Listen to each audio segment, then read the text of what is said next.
الرحيم والصلاة على سيد الأنبياء محمد المصطفى وعلى آله المجتبى.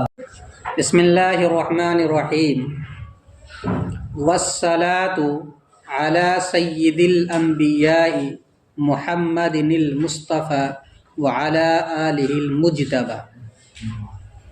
واو کے معنی اور الصلاۃ کے معنی آتا ہے درود نازل ہو. صلاۃ کی نسبت جب اللہ تعالیٰ کی طرف کی جاتی ہے اس کا ترجمہ ہوتا ہے رحمت نازل ہو، اور جب صلاۃ کی نسبت فرشتے کی طرف کی جاتی ہے اس کا ترجمہ ہوتا ہے استغفار، اور جب صلاۃ کی نسبت انسان کی طرف ہو تو اس صورت میں اس کا ترجمہ ہوتا ہے درود و سلام. تو چونکہ صاحب کتاب اسے کہہ رہے ہیں، ایک انسان ہے وہ بھی، تو اب یہاں ترجمہ کریں گے درود و سلام ہو. اعلیٰ کے معنی پر، سید کے معنی سردار، سید کے معنی سردار. الانبیاء نبیون کی جمع ہے، انبیاؤں کے سردار پر. محمد یہ نام ہے، المصطفیٰ چنندہ، اس مفعول کا صیغہ ہے. آل اعلیٰ کے معنی پر، آل کے معنی اہل کنبہ رشتہ دار. مجتبہ اس کے معنی بھی چنندہ ہے، اس مفعول کا صیغہ باب افعال سے افتعال سے. اور درود و سلام نازل ہو انبیاء کے سردار یعنی حضرت محمد مصطفیٰ صلی اللہ علیہ وسلم پر اور ان کے برگزیدہ آل و اولاد پر. اور درود و سلام نازل ہو، چونکہ اعلیٰ ہے اور اعلیٰ کسی نہ کسی سے متعلق ہوگا تو یہاں نازلۃ شبہ فعل محذوف مان لیں گے. اور درود و سلام نازل ہو انبیاء کے سردار حضرت محمد مصطفیٰ صلی اللہ علیہ وسلم پر اور ان کے رشتہ دار برگزیدہ رشتہ داروں پر. الصلاۃ کا جو لفظ ہے لکھا تو جاتا ہے اسی طریقے سے، رسم الخط ہے.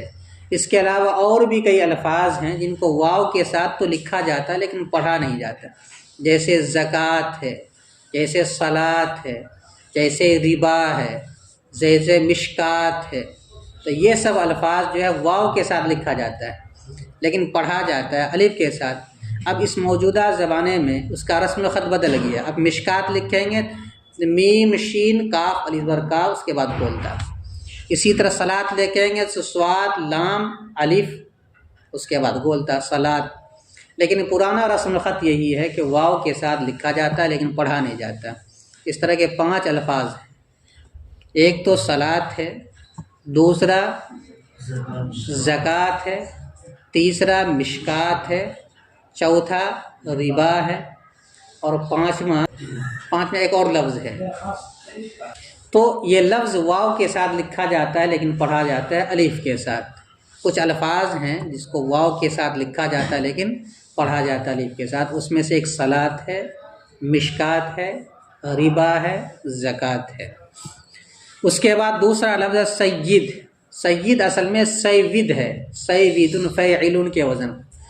وا اور یا ایک جگہ جمع ہو گیا، پہلا ساکن تھا اس لیے واو کو یا سے بدل کر یا کا یا میں ادغام کر دیا، سید ہو گیا. انبیاء یہ نبیون کی جمع ہے. نبی کہا جاتا ہے اس شخص کو جس کے پاس وحی الہی آتی ہے اور اس کو لوگوں کی طرف پیغام پہنچانے کے لیے بھیجا گیا، اس کو کہا جاتا ہے نبی. اور ایک ہوتا ہے رسول، اگر اس کے پاس نئی شریعت بھی ہے تو اس کو رسول کہا جاتا ہے، نئی شریعت نہیں ہے تو نبی کہا جاتا ہے. جیسے حضرت ہارون علیہ السلام، حضرت آدم علیہ السلام، حضرت شیس علیہ السلام، یہ سب جو ہے نبی ہیں، صاحب شریعت نہیں. ان کے پاس وہی اللہ تعالیٰ کی طرف سے آیا کرتے تھے. اور ایک ہوتا ہے رسول جن کے پاس وحی کے ساتھ ساتھ اس کو نئی کتاب یا نئی شریعت بھی دی گئی ہو، جیسے حضرت موسیٰ علیہ السلام، حضرت نوح علیہ السلام، حضور صلی اللہ علیہ وسلم، حضرت عیسیٰ علیہ السلام، حضرت داؤد علیہ السلام. ان لوگوں کو نئی شریعت دی گئی تھی. تو اسی کی جمع انبیاء ہے، تو نبی کی جمع انبیاء. محمد یہ اسم مفعول کا صیغہ ہے باب تفعیل سے، اور باب تفعیل کی ایک خاصیت ہے تکثیر، یعنی وہ ذات جس کے بہت سارے فضائل و مناقب ہو اس کو کہا جاتا ہے محمد۔ اس کو کیا کہا جاتا ہے؟ محمد۔ وہ جس کی تعریف کی گئی ذات۔ تو چونکہ حضور کے بے شمار فضائل و مناقب ہیں، اسی میں سے ایک یہ بھی ہے کہ انا سید ولد آدم ولا فخر، میں تمام بنی آدم کا سردار ہوں، لیکن اس پر کوئی فخر کی بات نہیں ہے۔ اور مصطفیٰ اس کی صفت ہے۔ آل کے مناتا ہے کنبہ، رشتہ دار، اس کو آل کہا جاتا ہے، دوست احباب کو بھی آل کہا جاتا ہے۔ مصطفیٰ اس مفعول کا صیغہ ہے، اس کے ہمارے چنندہ۔ اب ترجمہ ہوگا، اور درود و سلام نازل ہو انبیاء کے سردار یعنی حضرت محمد مصطفیٰ صلی اللہ علیہ وسلم پر اور اس کے برگزیدہ آل و اولاد پر۔ ترکیب کیسے کریں گے؟ واو مستانفہ، کلام کا آغاز اگر ہو رہا ہو اور اس کے شروع میں واو ہو، اس واو کو بولتے واو مستانفہ۔ الصلاۃ، کلام کا آغاز، جملے کا آغاز اسم سے ہو رہا ہے، اس لیے جملہ اسمیہ کی ترکیب کریں گے، اور جملہ اسمیہ کے پہلے جس کو مبتدا کہا جاتا ہے، تو اب صلاۃ کو کہیں گے الصلاۃ مبتدا، الصلاۃ مبتدا۔ اعلی حرف جار، سید مضاف، الانبیاء مضاف الیہ۔ جار کے بعد مجرور آتا ہے، اور جار مجرور چونکہ کمزور ہوتا ہے اس لیے اس کے لیے کوئی فعل یا شبہ فعل چاہیے، تو جار مجرور کو اصطلاح میں بولتے ہیں متعلق۔ جار مجرور کو اصطلاح میں کیا بولتے ہیں؟ اور جس سے اس کو جوڑیں گے ملائیں گے اس کو بولا جائے گا متعلق۔ تو یہاں پر متعلق اس کا محذوف ہے، اس کا متعلق کیا ہے؟ محذوف، اور وہ ہے نازلتن۔ موقع محل کے اعتبار سے فعل یا شبہ فعل کو محذوف مانا جاتا ہے، تو یہاں کیا نکالیں گے؟ نازلتن، اور یہ اس سے متعلق ہو جائے گا۔ یہ متعلق ہو جائے گا، وہ متعلق۔ اس کی مثال ہے جیسے ٹرک اور ٹیلر۔ ٹرک جو ہے یہ متعلق ہے، اور ٹیلر جو ہے یہ متعلق ہے، اور جوڑنے والا جو بیچ میں ہے وہ کلی، کیا بولتے ہیں؟ کیل، وہ کیا ہے؟ حرف جار ہے۔ اسی طریقے سے جار مجرور کو ہمیشہ کسی نہ کسی سے متعلق کرتے ہیں، تو یہ متعلق کہلائے گا، اور ماقبل والا متعلق کہلائے گا۔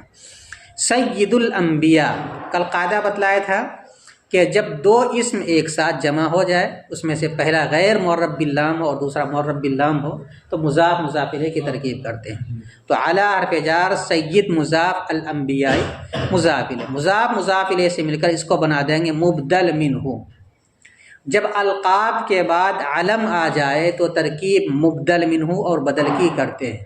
القاب کے بعد جب علم آ جائے، نام آ جائے، تو اس صورت ترکیب کی کرتے ہیں مبدل من اور بدل کی۔ تو سید الانبیاء، انبیاء کے سردار، یہ لقب ہو گیا، جیسے امیر شریعت ہے، جیسے مفکر اسلام ہے، یہ سب القاب ہے۔ حجت الاسلام ہے، حکیم الاسلام ہے، یہ سب القاب ہے۔ اس کے بعد آتا ہے نام، تو نام اور لقب جب دونوں ایک ساتھ جمع ہو جائے تو ترکیب کس کی کرتے ہیں؟ یا تو مبدل من بدل کی کرتے ہیں، یا عطف بیان کی ترکیب کرتے ہیں۔ بدل کی آپ 4 قسمیں پڑھ چکے ہیں۔ کتنی قسمیں؟ 4 قسمیں۔ ایک قسم آپ پڑھیں بدل الکل، اگر مبدل منہ اور بدل دونوں کا مصداق ایک ہو، یعنی بدل مکمل کل کے کل مبدل منہ ہو، تو اس کو کہا جائے گا بدل الکل۔ اور اگر بدل مبدل منہ کا جز ہو تو اس کو بولتے ہیں بدل البعض۔ اور اگر مبدل منہ بدل مبدل منہ کا نہ کل ہو اور نہ ہی جز ہو بلکہ اس کا متعلق ہو، اس کو بولتے ہیں بدل اشتمال۔ اور اگر بدل نہ تو مبدل منہ کا کل ہے، نہ ہی جز ہے، اور نہ ہی متعلق ہے بلکہ غیر ہے، تو اس کو کہا جاتا ہے بدل الغلط۔ تو یہاں پر دیکھیے سید الانبیاء سے جو مراد ہے وہی محمد ہے، اور جو محمد ہے وہی سید الانبیاء ہے، تو کون سی بدل کی قسم ہوگی؟ بدل الکل۔ اب ترکیب کریں گے، اعلی حرف جار سید الانبیاء مرکب اضافی ہو کر مبدل منہ، محمد موصوف، آگے اس کی صفت آ رہی ہے۔ محمد علم ہے، مصطفیٰ نکرہ تھا اس لیے اس پر الف لام داخل کر اس کو بھی معرفہ بنا دیا گیا۔ المصطفیٰ شبہ فعل، جب شبہ فعل آ جائے تو اس میں ضمیر نکال کر کے اس کو شبہ جملہ بنا کر کے پھر ترکیب کرتے ہیں۔ تو الف لام بمعنی الذی اسم موصول، مصطفیٰ شبہ فعل، ضمیر اس کا نائب فاعل، شبہ فعل اپنے نائب فاعل سے مل کر شبہ جملہ ہو کر صلہ، موصول اپنے صلہ سے مل کر محمد کی صفت، موصول اپنی صفت سے مل کر اب اس کو بنا دیں گے بدل، کیا بنائیں گے؟ بدل۔ مبدل منہ اپنے بدل سے مل کر مجرور ہوا علی حرف جار، جار اپنے مجرور سے مل کر اس کو بنا دیں گے معطوف علیہ، کیا بنا دیں گے؟ جب جار مجرور پر عطف کیا جائے تو حرف جار کا اعادہ ضروری ہے۔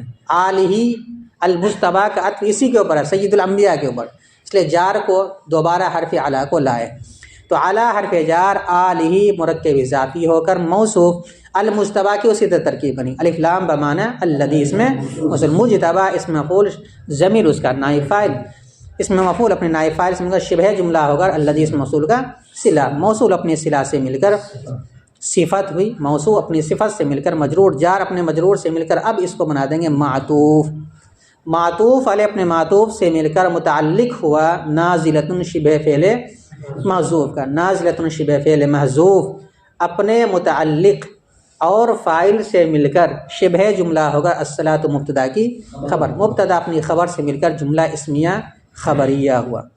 اس عبارت میں کیا بیان کیا گیا ہے؟ عام طور پر مصنفین کا طریقہ یہ ہے کہ سب سے پہلے وہ اللہ تعالیٰ کی تعریف کرتے ہیں، پھر حضور کے شان میں درود و سلام پیش کرتے ہیں، پھر اس کے بعد اپنے اہداف کو بیان کرتے ہیں۔